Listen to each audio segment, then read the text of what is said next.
Bismillahirrahmanirrahim. Alhamdulillah wassalatu wassalamu ala Rasulillah nabiyyina Muhammad wa ala alihi wa sahbi ajma'in wa ba'du. Alhamdulillah, kita teruskan sesi tanya jawab untuk hari Sabtu 18 hari bulan 9 2021 bersamaan dengan 11 Safar 1443 siri yang ke-32. Kita sudah sampai ke siri yang ke-32 dah. Soalan dia, jika makmum muwafiq. Kita tahulah dalam solat ni ada dua. Makmum masbuk, maknanya yang mari lambat. Yang mari lambat tu kita sampai imam dah rokok, maka kita terus je rokok. Imam dah di akhir rakaat, kita terus je baca, kita takbir, kita ikut je imam. Tak sempat baca Fatihah, tak payah baca. Tapi ini makmum muwafiq awal dia, tapi lambat baca Fatihah. Lambat uzur dia kerana keuzuran dia ataupun macam-macam lalai semasa sembahyang. Jadi imam sudah duduk di sujud yang kedua. Soalan dianya, perlukah saya rukuk dan ikut pergerakan imam setelah habis baca Fatihah ataupun tak payah baca? Ini timbul soalan. Soalan ini ada dua pandangan ulama dalam fiqh mazhab Syafi'i. Fiqh dalam mazhab Syafi'i ni ramai orang tanya ni. Sebab ada dua versi. Ada dua versi dalam kitab fiqh mazhab Syafi'i ni. Kitab fiqh yang lama-lama sikit, di antara kitab fiqhnya, iaitulah kitab Al-Iqna' contohnya, dia kata wal uzru lit takhalluf. Mana kalau seorang itu lambat, bacaan dia lambat, imam dia cepat, imam dia rukuk sebelum daripada orang yang makmum belakang dia selesaikan Fatihah, dia lambat baca, maka hendaklah dia tamatkan bacaan. Dia kena tamat baca Fatihah, lepas tu dia ikut imam. Selagi tidak tertinggal 3 rukun yang panjang. Dalam Iqna' sama, dalam Mughnil Muhtaj sama, dalam beberapa kitab yang lain sama, mengatakan demikian. Tapi ada satu kitab, dalam kitab yang pandangan yang kedua, dalam kitab I'anatut Talibin, kitab inilah yang dinukil oleh Syekh Daud Al-Fatani dalam kitab dia Al-Bahjah Al-Mardiyah. Dan kitab ni juga dalam risalah Masbuk Muwafiq yang dibaca di surau-surau kita ni, dia kata kalau imam tu, saya baca yang Melayu ni menarik ni. Yang Melayu punya, dia kata apa? Dan setengah daripadanya pula diberi hukum masbuk pula barang yang jatuh daripada kebanyakan daripada imam-imam, bahawasanya mereka itu bersegera mereka baca Fatihah, baca qiraat.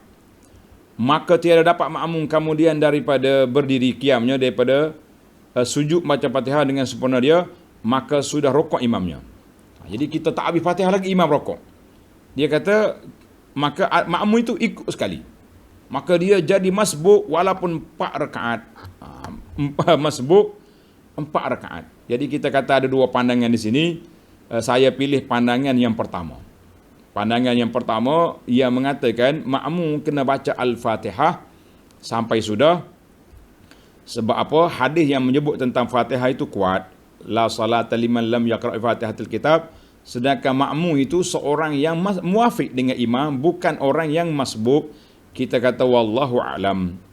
Sebagai catatan, ana ucap terima kasih kepada sahabat saya Ustaz Rifki yang telah menghantar, dia kumpul pandangan-pandangan ini dalam satu file, dalam file kitab-kitab yang telah dikumpul. Jazahullahu khairan.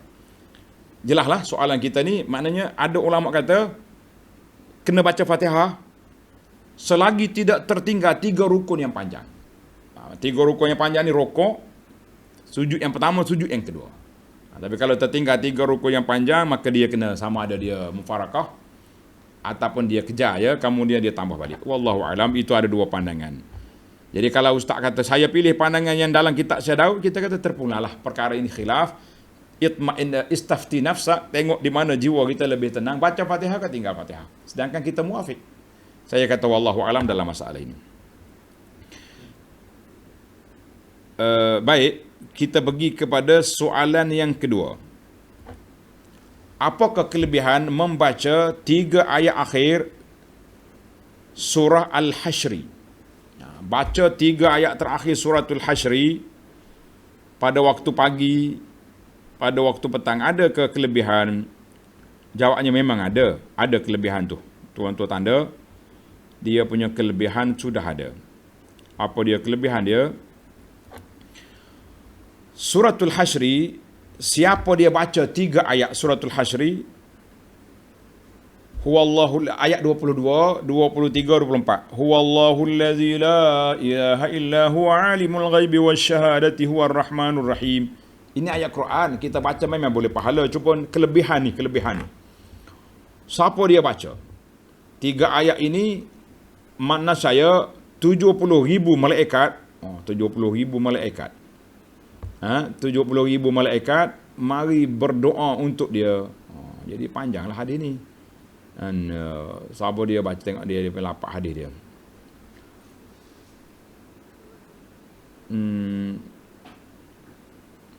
Mangqala, siapa dia baca waktu pagi. Bagi 3 kali. A'udzubillahi as-sami'il 'alim minasyaitonir rajim. Kemudian dia baca 30 ayat ini. Allah Taala wakilkan 70,000 malaikat berdoa untuk dia sampai petang. Kalau dia mati pada hari itu, mati syahid. Siapa dia baca pada waktu petang pula, dia boleh sampai ke pagi esok pula. Jadi hadis ini rawahu Tirmizi fi kitab Fadailil Quran, Imam Ahmad dalam Musnad. Dalam sanad dia ada Khalid bin Tahman, kata Ibnu Hajar saduq, kemudian dituduh sebagai seorang Syiah. Kemudian di akhir hayat dia bercampur dia punya hafalan, ingatan. Maka di situlah para ulama mengatakan hadis ini dhaif, hadis ini tidak sahih. Di antara yang kata tak sahihnya Al-Imam Nawawi dan muhakkik yang baru ni kata hadis ini dhaif. Wallahu alam. Cuma kalau kita nak nak bacalah, tapi jangan duk siapa percaya dia dikawal oleh malaikat sampai ke malam, sampai 70,000 malaikat. Wallahu alam. Jadi banyak sekarang ni. Anda duk perhati ustaz-ustaz kita yang menyebarkan bacaan-bacaan ini, dia tak nyatakan sanad hadis. Tak nyata sanad hadis. Dia kira hadis je. Kena jujur ustaz-ustaz.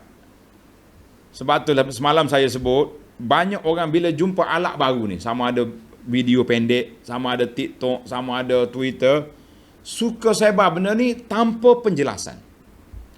Nak sebar sebut, hadis ni gini-gini. Ni ada setengah orang ni, bila kita tanya dia, awak punya amalan ni, selawat pelik-pelik ni, selawat malaikat Jibril ni ambil mana? Dia kata, kau jangan tanya main-main. Selawat ini telah diijazahkan oleh Habib yang berketurunan darah Nabi. Penuh dalam tubuh dia. Kita kata bukan soal darah. Soal ibadat ini diambil daripada datuk, bukan ambil daripada keturunan. Sebab dia merupakan ibadat yang kita nak beribadat takarrub pada Allah Azza wa Jalla. Baiklah para pelajar sekalian, itu 2 soalan. Soalan yang ketiga, kita dituntut untuk berselawat ke atas Nabi SAW sebagaimana perintah Allah dalam Al-Quran. Adakah wujud amalan sedekah Al-Fatihah kepada Nabi SAW? Kita nak mula apa-apa kak? Ila hadratin Nabi Al-Fatihah. Fatihah untuk Nabi, Yasin untuk Nabi, itu untuk Nabi. Adakah tidak pandangan ulama? Jawabnya ada. Ana baca, tuan-tuan boleh nilai sendiri dia punya penjelasan. Ya? Kita tak. Baiklah. Di sini ada 2 pandangan ulama. Saya nak ambil yang pertama saja sebab sangat jelas yang pertama ini. Apa dia? Tuan-tuan tanda. Tulis. Yaqulu al-Imamun Nawawi. Imamun Nawawi ini imam yang besar dalam mazhab Syafi'i. Dia kata apa? Ihda'uhu, hadiahkan pahala baca Quran kepada Nabi. Al-Fatihah untuk Nabi. Apa lagi? Yasin untuk Nabi. Macam-macam benda untuk Nabi. Dia kata apa? Lam yunqal. Tidak dinukilkan daripada asar, daripada ulama-ulama, sahabat-sahabat, ulama salafus salih melakukannya. Bal yambaghi, dengar kata Nawawi, bal yambaghi an yumna minhu, sepatutnya kita larang perbuatan itu, lima fihi minat tahajjum alaihi fi ma lam ya'zam fihi. Maknanya kalau kita buat juga, kita rempuh suatu perbuatan yang tidak diizinkan oleh Nabi sallallahu alaihi wasallam. Nabi tak pernah ajar, sahabat tak pernah buat, tiba-tiba kita nak buat sebab sayang ke Nabi. Sayang ke Nabi, selawat banyak-banyak. Baik. Ma'anna sawabat tilawah. Tuan-tuan kena ingat, kata Nawawi, bila kamu baca je Quran, bismillahirrahmanirrahim, pahala automatik online pergi ke Nabi sallallahu alaihi wasallam. Sebab apa? Sebab Quran yang kita baca ni mari daripada Nabi. Solat kita buat mari daripada Nabi. Semua yang kita buat kebajikan, pahala dia secara automatik pergi kepada Nabi sallallahu alaihi wasallam. Nabi kita suruh minta untuk dia al-wasilah, man sa'alallaha lil wasilah, kan dalam hadis jawab azan tu, Nabi suruh kita selawat, suruh minta kepada wasilah, maka kita berhenti setakat tu je, jangan tambah-tambah. Itu kata Nawawi. Wa qala Ibnu Qadhi Syabah, ini juga ulama Syafi'i kata apa? Wa huwal mukhtar, itulah pandangan yang terpilih, jangan buat, kalau orang buat kena larang. Wal adab ma'al kibar, kita beradab dengan orang besar. Orang besar ni mana Nabi. Kalau kita nak beradab dengan Nabi, kita jangan buat kecuali yang dia suruh buat. Jangan buat kecuali yang kita suruh buat. Baik. Al-Imam As-Sakhawi menukilkan pandangan daripada Syekh dia Al-Hafiz Ibnu Hajar, annahu su'ila, orang tanya Ibnu Hajar, amman qara'a syai'an minal Quran. Dia baca Quran, dia apa berdoa? Allahumma ja'al thawaba ma qara'tuhu ziyadatan fi syarafin Nabi. Ya Allah, jadikan apa yang aku baca ini menambahkan kemuliaan Nabi sallallahu alaihi wasallam. Jawab Ibnu Hajar, haza mukhtara'un min mutaakhiril qurra. Ini rekaan yang dibuat oleh para pembaca Quran. La a'lamu lahum salafan, aku tak jumpa ulama salah melakukannya. Jadi kita kata tuan-tuan dan puan-puan, cukuplah kita ambil pandangan Imam Nawawi dan disokong oleh Ibnu Hajar dan ulama lain yang mengatakan tidak ada sandaran yang kuat untuk kita baca Quran kepada Nabi. Nak mula majlis Al-Fatihah ila hadratin Nabi, tak payah. Itu kata Nawawi rahimahullah. Ada lagi lah pandangan yang kedua, kita kata cukuplah pandangan itu. Saya pun pilih pandangan yang pertama ini. Wallahu alam. Soalan yang keempat, bolehkah kita videokan orang yang berada dalam keadaan sakaratul maut untuk tontonan keluarga saja? Kita kata Masya Allah, Tabarakallah. Tuan-tuan dan puan-puan, orang tengah nak mati, nazak, kita ambil rakaman. Lebih-lebih lagi rakaman live. Kita tidak tahu apa akan jadi kepada orang ni. Bagaimana keadaan dia. Tengah kita live, tiba-tiba muka dia berubah. Kita nak macam mana nak buat? Maka di sini ramai para ulama semasa, setelah saya tengok, mereka mengatakan jangan buat benda tu. Kita orang mati sedang bergelumang dengan sakaratul maut, kita duduk sibuk dengan ya Rabbi ya Karim Allah. Patutnya kita letak semua alat-alat yang ada di tangan. Ketika itu kita berdoa, Allahumma hawwin alaihi sakaratul maut. Ya Allah, permudahkan urusan dia. Ya Allah, mati dengan husnul khatimah. Patut anak cucu ni duduk berdoa khusyuk di sini, bukan duduk sibuk 4-5 telefon duduk. La haula wala quwata illa billah. Ini dia panggil bala akhir zaman. Bagi saya perbuatan ini tidak baik, sebab kita tidak tahu apa kesudahan orang tu dalam keadaan kita duduk rakam dia. Anak cucu nak tengok, kita kata cukuplah. Nenek kamu, datuk kamu, tok ayah kamu sudah mati dengan baik. Dia mati, dia sudah mengucap.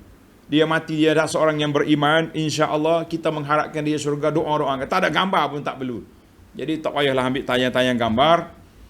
Lebih-lebih sekarang ni pula bahasa jenis wartawan aksiden ni. Tengok orang mati, tengangor situ, terguling, ambil gambar, prank, ambil gambar, update dalam Facebook. Kita kata jangan tuan-tuan.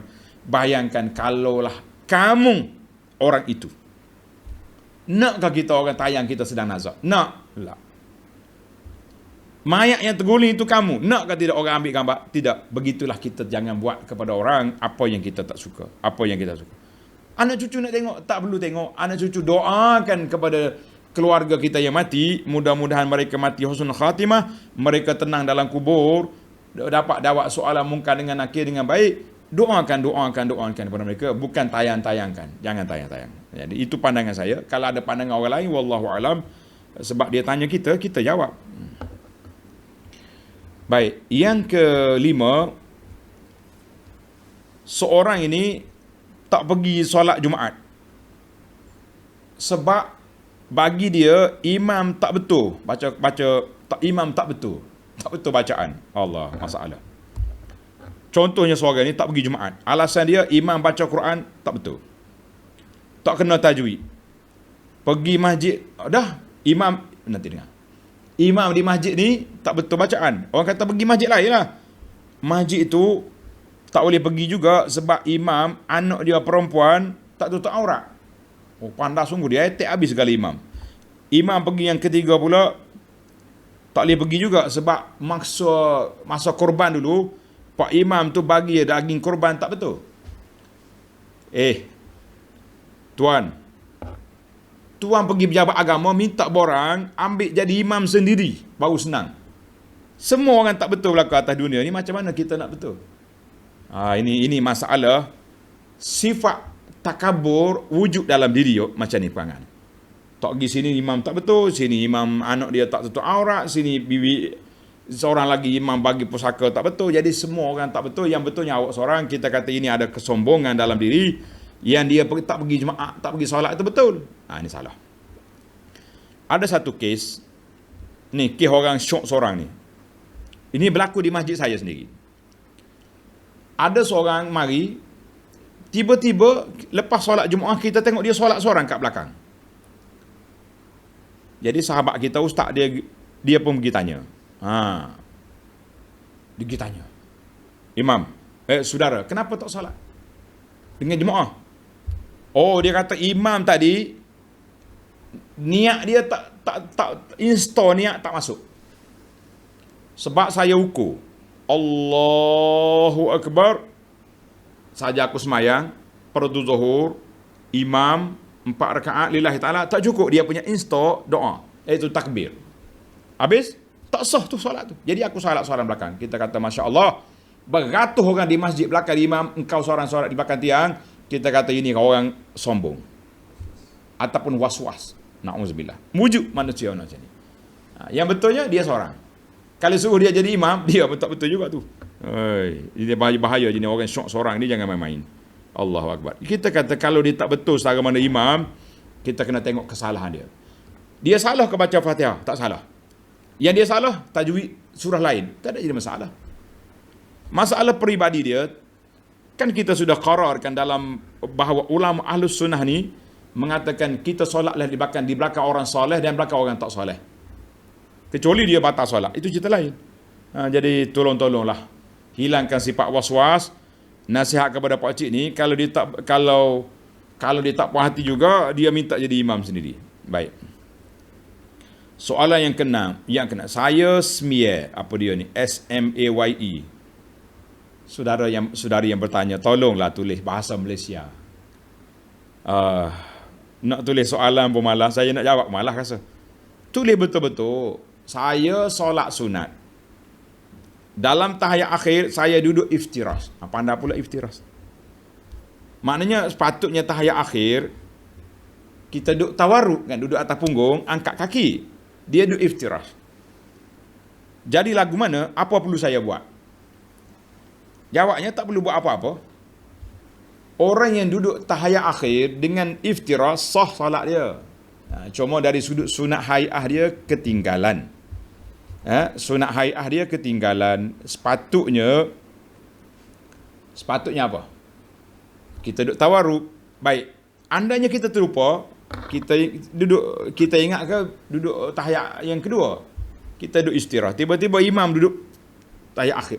Tahiyat akhir. Bolehkah kita nak tukar? Boleh je. Turun perlahan-lahan, tukar jadi tawarruk. Boleh. Ni ada orang bagi tahu saya tak berani tukar ustaz sebab ada orang tu tegur saya, Bila saya tukar, dia kata solat saya tak sah. Kita kata pandai pula dia nak tak sahkan solat orang itu. Jadi kita betul balik. Boleh je, tak ada jadi masalah. Kalau tak betul pun tak jadi masalah juga. Cuma rugi sunnah hai'ah satu. Soalan yang ketujuh, ada kenalan saya, bila dia kata apa? Kalau kita nak minta, kita kata Allah Maha mengetahui apa yang kita perlukan. Amin. Cukup. Betul ke macam ni? Jawabnya tak betul. Kita dengan Allah Azza wa Jalla, kita diminta supaya kita berdoa, minta hajat kita, menyatakan kita ni berhajat kepada Allah Azza wa Jalla. Ya Rabbi, aku lapar minta makanan. Saya sakit minta sembuh. Saya ada keperluan gini-gini.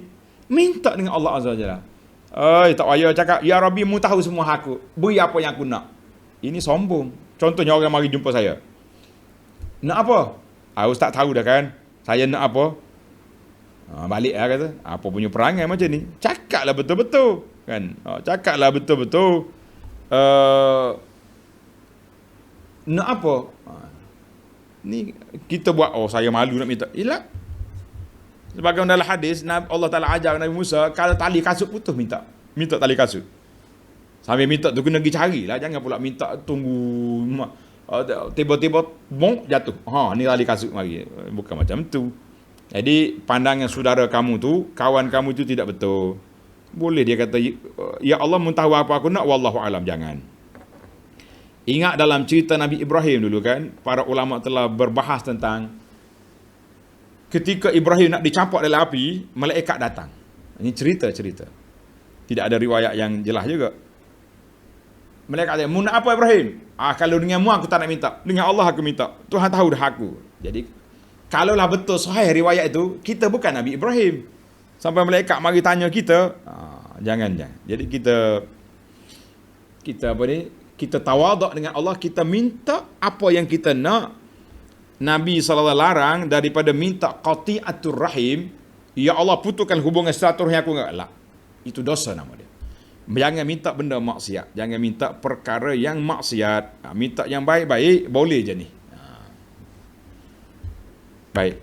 Soalan yang ketujuh. Apakah hukumnya wanita menyanyi dengan mendayu-dayu menggunakan aplikasi dan dipost di Facebook dan didengari oleh orang ramai yang muhrim, yang bukan muhrim? Walaupun lagu nyanyi itu ada juga yang berunsur kebaikan. Macam mana? Dalam masalah ini, para jemaah sekalian, kita kena tengoklah. Wanita ni, suara wanita khilaf ulama. Suara wanita itu khilaf. Ada kata sautul mar'ah sendiri itu adalah merupakan aurat. Kita kata khilaf. Tak apa yang khilaf. Tapi dalam Al-Quran, Allah Ta'ala sebut dalam surah Al-Ahzab 32, fala takhda'na bil qaul. Kamu wanita kalau bercakap dengan laki-laki, jangan lunakkan suara. Sebab apa? Fayat ma'alladhi fi qalbihi maradun. Jadi bila tarqiq saut menyebabkan orang dengar tu boleh menimbulkan fitnah. Jadi kalau sekarang ni wanita-wanita kita ni, kalau cakap ceramah tu ceramah lah. Ni kalau cakap menyanyi lagu lembik-lembik semua ni, dalam TikTok ke dalam apa, kita kata ini satu perbuatan yang tidak baik. Panjanglah nasihat kita, tapi orang marah pula, ustaz ni kita nak jadi selebriti, dia pula sekat kita. Puan-puan, adik-adik kita yang muslimat ni, termasuk juga mengaji Quran dengan berlagu-lagu mendayu-dayu, ini termasuk dalam tarqiqul qaul, melunakkan suara. Itu termasuk dalam perkara yang dilarang, walaupun dengan niat yang baik, tapi hati-hati. Kita buat channel kau untuk wanita saja, tengok buat dah tak apa. Tapi apa boleh buat, sudah jadi satu fenomena sekarang, masing-masing nak berlomba-lomba, masing-masing bercakap lebih-lebih. Betul saya secara peribadi, memang kita tidak suka. Termasuk juga kalau forum perdana campur-campur laki-laki perempuan, saya tak suka. Tapi kadang-kadang terperangkap juga, tengok-tengok, ada pena wanita. Sudah. Wallahu alam. Baik, ada yang soalan yang ke-8. ada orang rajin mengaji Quran, ngaji Quran kuat, tapi suka mencurahkan isi hati, perasaan di media sosial, seperti di Facebook. Macam mana? Kita kata mengaji Quran satu sifat yang baik. Tapi menulis kat media sosial, contohnya dia berkelahi dengan isteri, dengan suami dia, dengan isteri dia, tulis kat situ, apa punya perempuan ni, apa punya suami. Lah, kita kata ini contoh luahan perasaan yang tidak baik. Ada juga setengah orang ni, waktu kematian, bila mati, tulis dekat Facebook, abah, abang, orang tu mari, orang ni mari. Saya kata ini ada bau ratapan orang dulu merantap dengan pukul tubuh, koyak baju, tarik rambut. Tapi zaman kita hari ni meratap di zaman media sosial ini, menulis kata-kata yang nampak ratapan secara moden di alat ini. Hati-hati tuan-tuan, jangan duduk sebar-sebarkan. Lebih-lebih lagi yang wanita yang duk sebar duk sebar luahan perasaan dia di Facebook, ini satu perbuatan yang tidak baik. Kalau suami dia tengok, tutup akaun Facebook bini awak tu. Ni manusia apa duduk cerita dengan orang. Kita masalah-masalah peribadi, kita cakap baik-baik kita dengan suami kita. Diam-diam kat rumah, bang, saya ni ada masalah gini-gini. Ni asyik duduk Facebook. Apa benda? Semua benda di Facebook. Semalam, Facebook siar balik khutbah saya yang tahun 2011. Khutbah raya. Mula-mula keluar ni, media sosial ni, Facebook ni. Allah, rupanya kita nasihat yang 10 tahun dulu relevan sampai hari ni. Semua benda nak tayang kat Facebook belaka. Kita kata Masya Allah, tabarakallah. Segala-galanya FB, segala-galanya di situ. Jangan. Jaga diri, jaga kehormatan, jaga semua, insya Allah. Soalan yang ke-9, boleh ke seorang isteri pergi ke surau, ke masjid semasa menguruskan jenazah, nak solat jenazah? Kita kata tidak. Isteri, wanita mengiringi jenazah ke kubur pun dilarang. Wanita mengiringi jenazah ke kubur dilarang. Kata di Ummu Atiyah, Nabi kita nuhina an ittiba'il janaiz. Nabi kita larang ikut jenazah. Jadi ada ulama kata larangan itu bersifat makruh, ada kata makruh tanzih, ada kata makruh tahrim. Tetapi kalau ada benda yang tidak baik, pergi bercampur dengan laki-laki, ini tidak ni, budak-budak perempuan pergi kubur. Macam dia tu ustaz nak masuk dalam kubur, tonggek dekat di pinggir kubur. Kita kata jangan. Kalau nak kata makruh pun duduk jauh-jauh, duduk ujung-ujung, tengok orang duduk, biar laki-laki yang uruskan. Adapun wanita yang beredar, lah. Sebab dia sudah ihdad. Orang sudah berihdad, duduklah di rumah. Kalau kita solat jenazah di rumah, solat sama-sama. Kalau sudah orang bawa ke tempat lain, kita tengoklah, doalah kepada suami. Itulah apa yang disebut oleh di dalam saya tengok beberapa pandangan ulama, dia kata mengiringi jenazah suami ketika sedang menjalani iddah kematian tidak termasuk dalam keperluan yang diharuskan untuk wanita yang sedang berihdad, berkabung. Jadi tak payah pergi. Tak payah pergi. Baik. Soalan yang ke-10.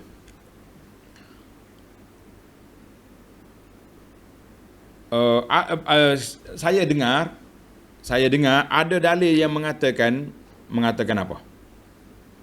Bila orang tu mati akan dipanggil nama dengan ibu dia. Fulan bin Fulanah. Macam mana keadaannya?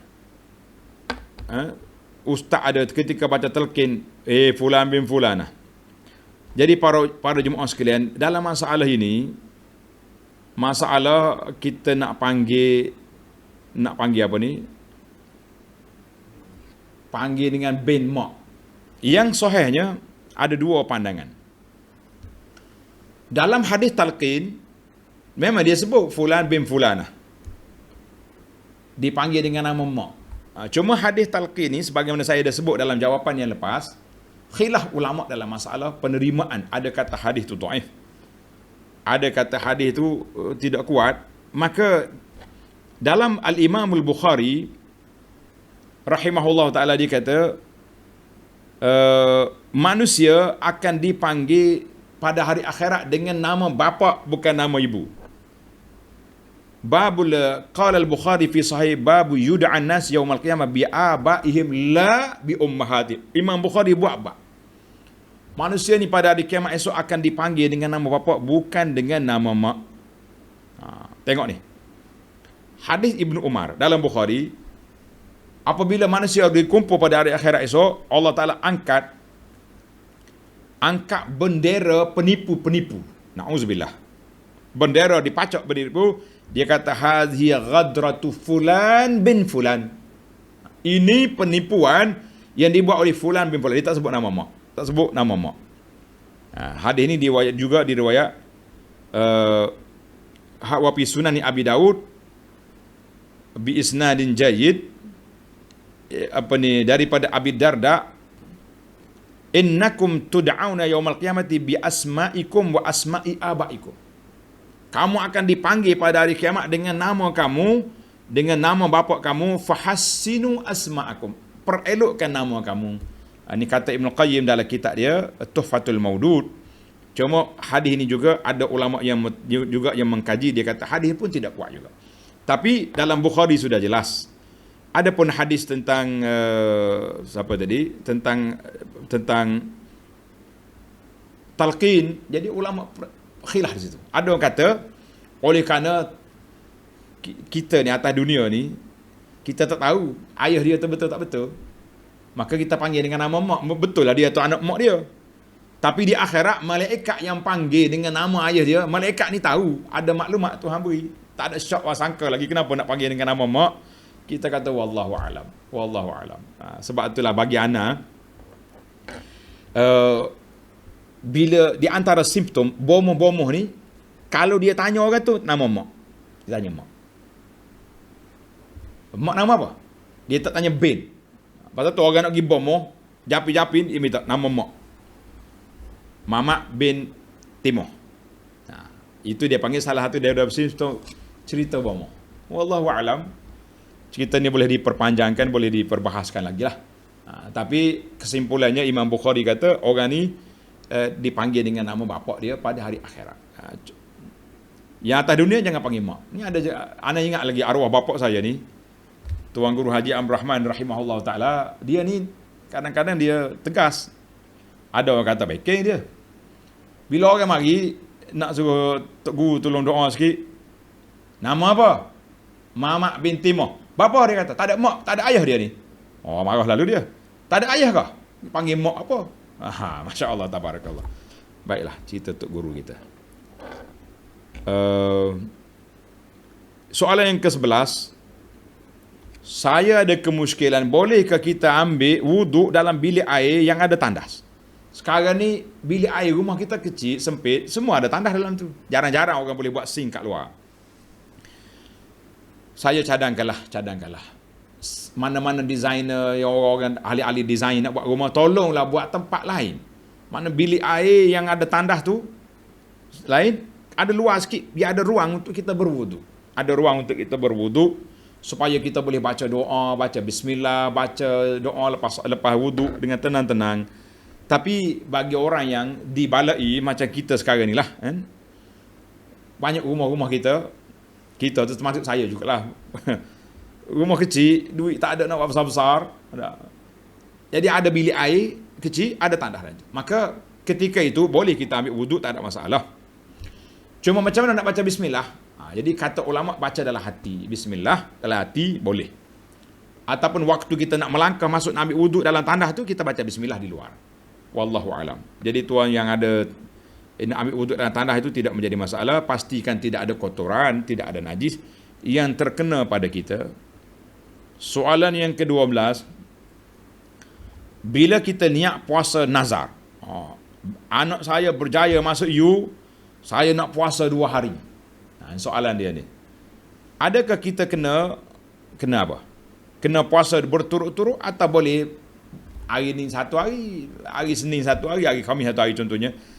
Dia nazar ni para jemaah sekalian, ikut apa yang kita kata.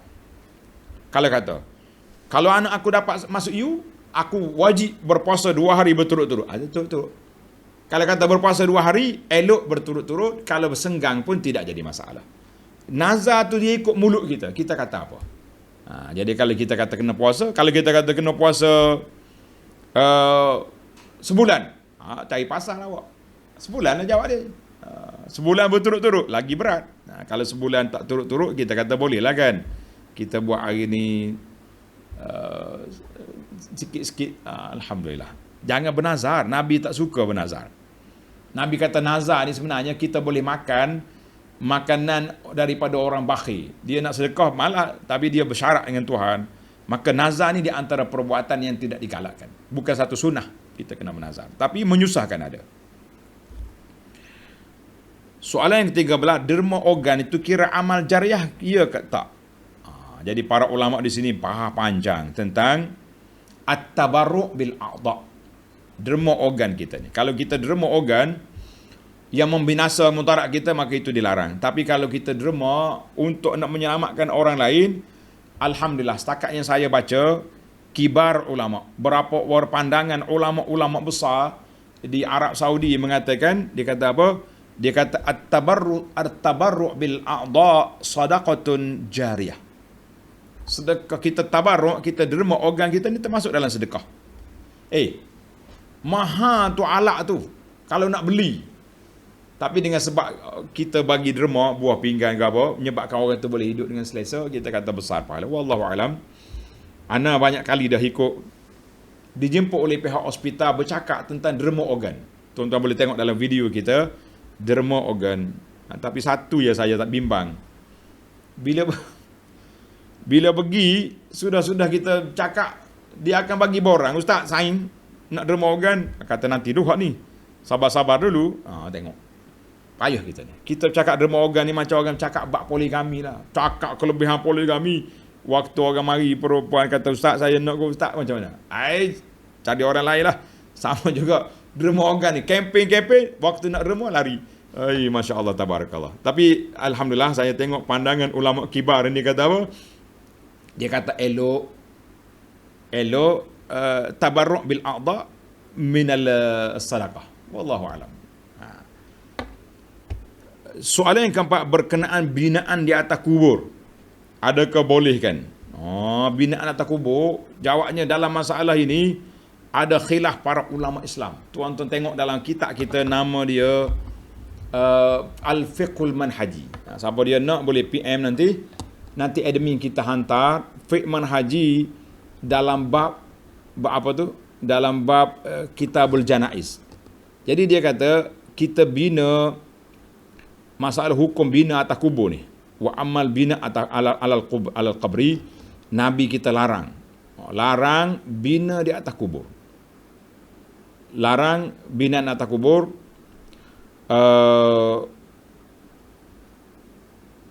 Dan paling tinggi kita boleh binanya, kalau kita angkat tak lebih daripada sejengkal, itu je yang ada sebagai tanda.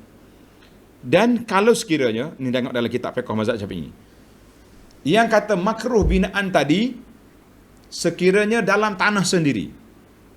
Tapi kalau dalam tanah wakaf, haram buat binaan di atas kubur dalam tanah wakaf. Lebih-lebih lagi haram kalau dibuat dengan marma, dengan mozaik. Sekarang ni kita tengok binaan atas kubur besar-besar belaka, mozaik-mozaik belaka. Buat apa? Yang duduk dalam kubur tu amalan dia, bukan binaan dia. Binaan ni buat bangga-bangga keluarga je ni. Ini masalah kita ni. Bina-binaan atas kubur ni, ini masalah yang kita perlu perhalusi dan kita kena teliti. Tuan-tuan tengok kitab fiqh mazhab Syafi'i, nama dia Fiqh Manhaji, jelas dalam masalah larangan membuat binaan di atas kubur. Larangan bina atas kubur. Sebab apa? Sebab Nabi kita sallallahu alaihi wasallam larang dalam hadis, nahan Nabi sallallahu alaihi wasallam an yujassasal qabr. Nabi kita larang tajsisul kubur. Jassa ni makna buat dengan kapur, dengan semen tu. Wa an yaq'uda alaihi, dan larang juga duduk di atas kubur. Ada soalan yang ke-15, hukum tulis nama atas kubur, boleh tak boleh? Ini masalah juga ni. Kalau tengok dalam hadis ini, dalam hadis yang sama tadi, apa dia kata? Mana hadisnya? Nabi kita salah larang daripada tajsisul kubur. Jassa maknanya buat binaan dengan semen, dengan kapur tu. Itu larang. Wa an yaq'ad. Jangan duduk atas kubur. Ni kita pergi ziarah kubur, tengok atas kubur orang. Tak. Saya sakit lutut, bawa kerusi. Kenapa? Bawa kerusi tungkak tu. Jangan duduk atas kubur orang. Ni kadang-kadang kita bukan duduk atas kubur, hapatika lagi. Masya Allah. Macam pesta lah. Kita pergi ziarah kubur sekejap je. Pergi, bagi salam pada orang kubur, berdoa, balik. Wa an yubna alaih. Itu lambi kita larang, buat binaan di atas kubur. Hadis rawahu Tirmizi. Wa fi riwayat wa zada Tirmizi wa an yuktab. Jangan ditulis di atas kubur. Tulisan juga dilarang. Jadi ada larangan di sini, maka para ulama mengatakan tulisan-tulisan yang berbentuk ayat Quran ke, tulisan yang berbentuk pujian-pujian. Tetapi kalau setakat nak tanda nama je, kita kata ini kubur Timah binti Dolah, ataupun lebih baik untuk selesai masalah ni, kita letak je nombor. Nombor kubur 152. Jadi anak cucu ingat. 152 nenek. Ataupun tulislah nama kecil kat situ. Ni jangan ada tulis, ni tulis macam-macam. Tak. Jadi kita kata masalah tulis nama atas kubur ni, iaitulah masalah yang dikhilafkan oleh para ulama Islam.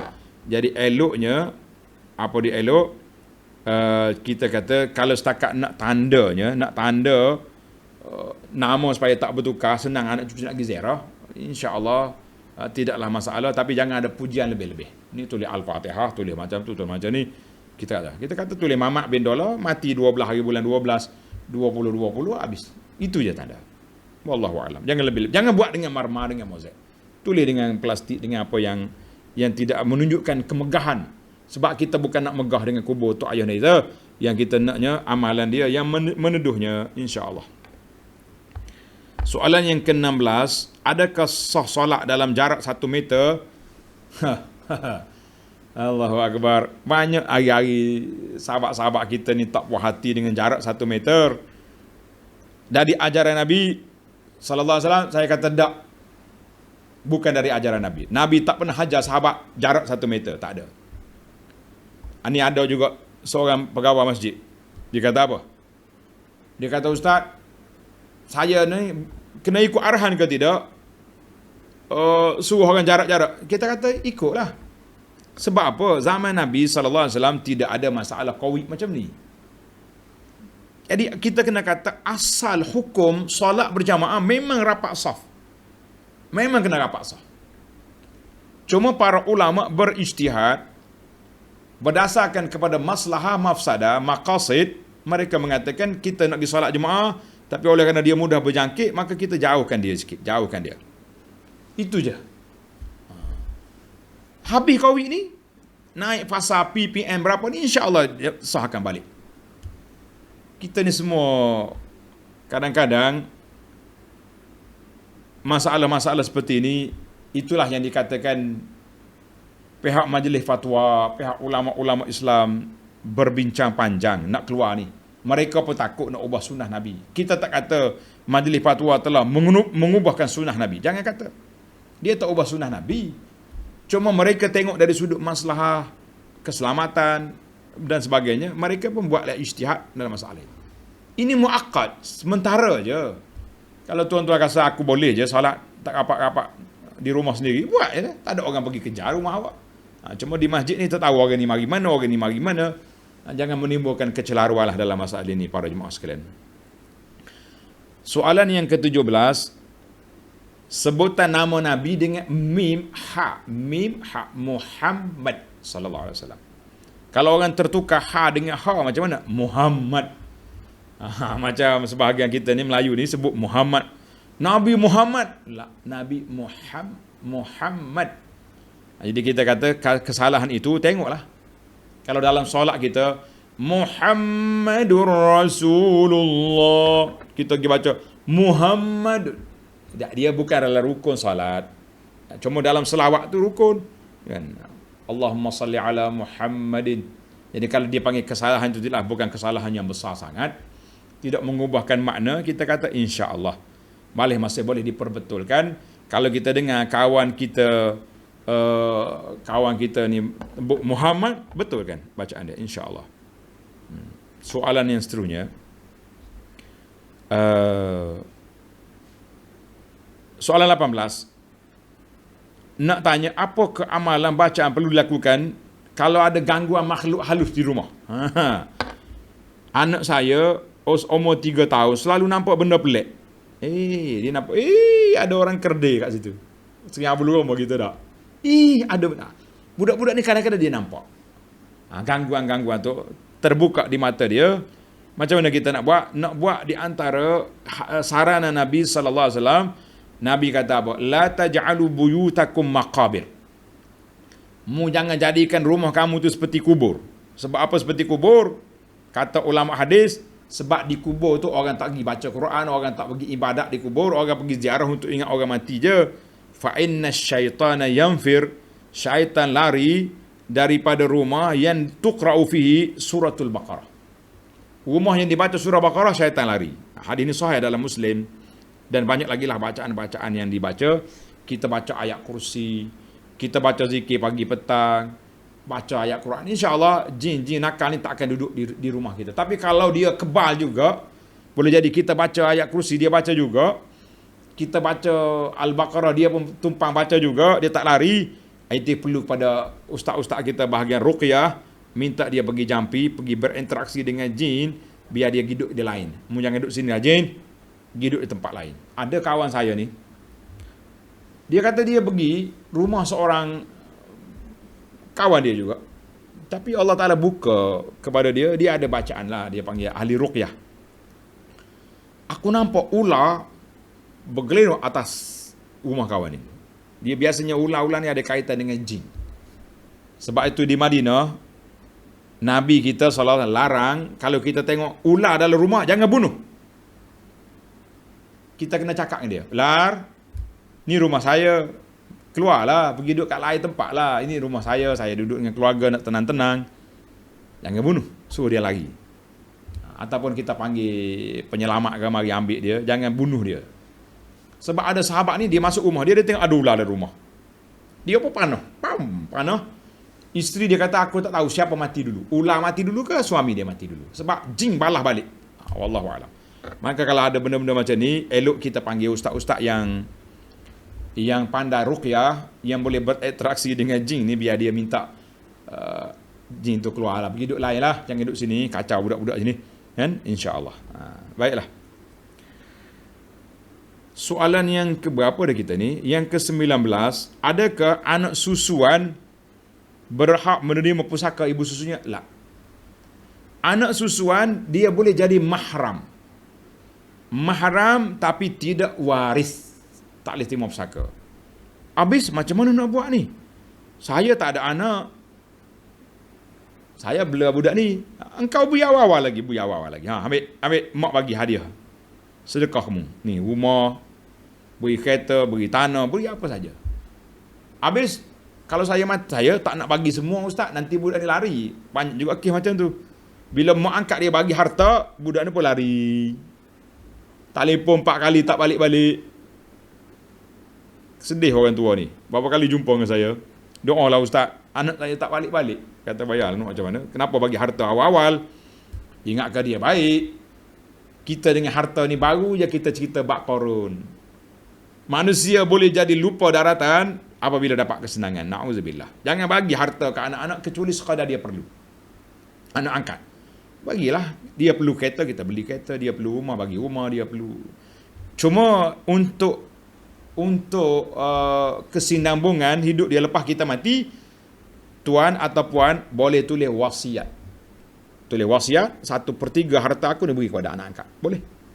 2/3 lagi beri kepada waris-waris yang telah ditetapkan oleh Allah Azza wa Jalla. Jangan larikan harta pusaka ini. Jangan larikan. Ada setengah orang ni lari harta pusaka. Dia letak nama orang tu, nama orang ni. Padahal kawan tu tak tahu pun. Ini jangan main-main kita dengan harta dunia ni. Kita mati, kalau kita harta kita dilarikan nama, tanpa hak, dosa 2 orang. Si mati itu berdosa, orang yang ambil harta orang berdosa juga. Jangan main-main. Allahul Musta'an. Baik, soalan yang terakhir. Ada sejenis pohon yang tidak tumbuh di mana-mana di dunia ni kecuali di nama dia di Sukatra. Bahasa Arab kata Suqatrah. Tulis sin qaf ta ra ya, Suqatrah. Suqatrah. Pokok ni pelik. Macam topi gitu. Dan dia berdarah.